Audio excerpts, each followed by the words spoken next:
Cannibal dictator in Africa, the third president of Uganda, Idi Amin Dada, whose regime executed 500,000 civilians and from which 3,500 was murdered personally by Idi Amin. He idolized Adolf Hitler and he even wanted to build a monument of Führer in capital city Kampala. He announced that Hitler made one big mistake. He did not kill enough Jews. Is it true that you said Hitler didn't kill enough Jews during the war?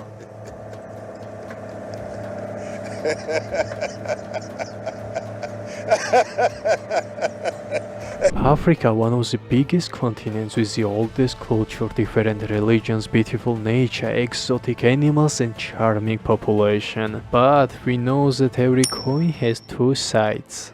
That is the continent where people still trade with human organs, where wars are usual between tribes, where you can exchange your cow for a new wife, where tourists are kidnapped and enslaved, where pirates are still terrorizing peaceful civilians. Hello guys, on this channel we will hear about world's most terrifying rulers, killers, maniacs, organizations, pandemics, experiments. What does this world want to hide from us? What is hidden on the pages of history that we did not know? I have so much to say. In Africa, many brutal and cruel dictators were born that harmed their own nations. Today we will give you information about Uganda's peaceful president dictator Idi Amin. In 1880, the kingdom of Uganda was divided between four religious factions, adherents of Uganda's native religion, Catholics, Protestants and Muslims, each fighting for political control. In 1888, Muslim leader managed to defeat King Mwanga, but Catholics and Protestants signed an alliance pact. They defeated Muslims and secured an alliance with the Imperial British East Africa Company. In 1894, the Uganda Protectorate was established and the territory was extended beyond the borders of Uganda to an area that roughly corresponds to present-day Uganda. In 1962, Uganda became sovereign. Its first president was Kabaka Sir Frederick Edward Mutasa II.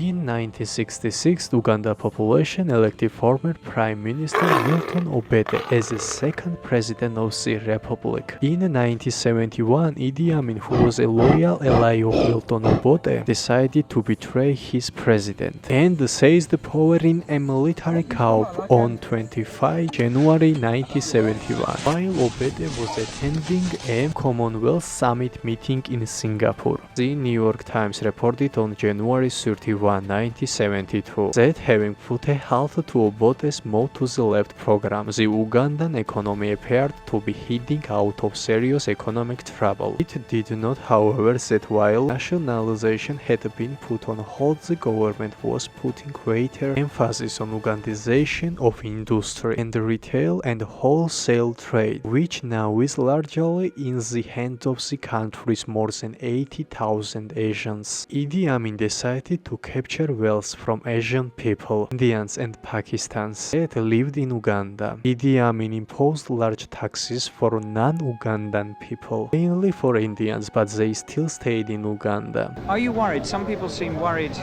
here about the situation actually in Uganda. Well, definitely. You see that at that moment, as you can see, every day you get a bloody new forms to fill it up, and every day new, and new rules, and you don't know what to do next. After that, Idi Amin got mad and he gave 90 days to Asians. Otherwise, President warned them that consequences would be fatal. British government decided to help Indians and gave them two choices. They could go to India or visit UK, where they could invest their money. Who choose second option? They are very rich and successful today. After this, in 1973, Idi Amin established friendly connection with Soviet Union and Arab countries. While you are away, I will entertain our comrades.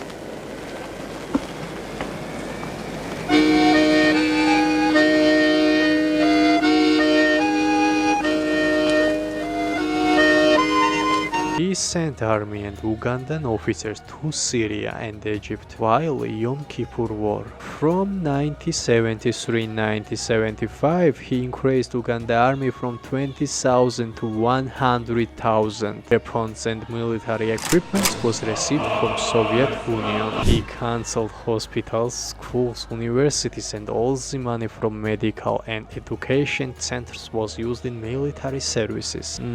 He got one brilliant idea to make lots of money. He ordered his army to kill Ugandan population, mostly Achols and Ilaga ethnic groups. He kept dead bodies from one reason: Ugandan people had traditions. They had to bury and say last goodbye to dead relative. For that, you need of course body, and Uncle Idi Amin will sell you your grandpa for very cheap price. My lovely friend, you have to be fast because body will decompose and you can't follow your traditions. If you don't have money, then your relative body was thrown to river. The numbers of murders was so big that Jinju hydroelectric station stopped working. One little reason: dead bodies were stuck in generators. Who wanted to get rid of Uncle Idi Amin? They were personally murdered by him, then beheading and keeping heads in the fridge. When Idi Amin was serving in British army, he wanted to get attention from British officers. For that, he demonstratively decapitated lots of enemies in front of them. There is one interesting thing about Idi Amin. He told journalists, "I eat human meat. It's very salty, saltier than the meat of leopard." He considered himself as a king of Scotland. He loved sports. He even won Uganda's national competitions: boxing, swimming, rugby, and of course opponents were very happy that Idi Amin was victorious.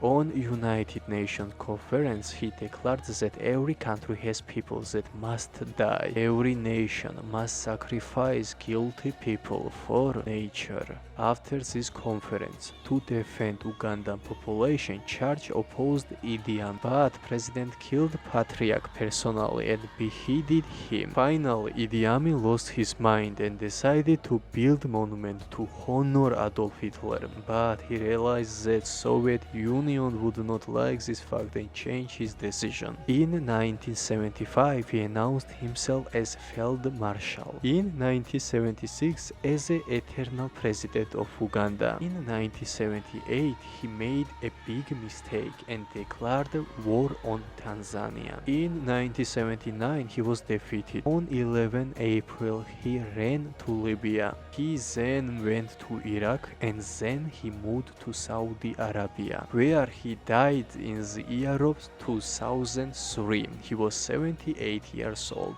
In Saudi Arabia, many journalists visited him. Main question was if Idi Amin was feeling guilty. Answer was simple: no, I did it for my country. Stop 1 minute, guys. I want to say thank you. I hope you found this information interesting and helpful. Please subscribe to this channel because it means a lot for us. Guys, if you hate this video, write down in the comments.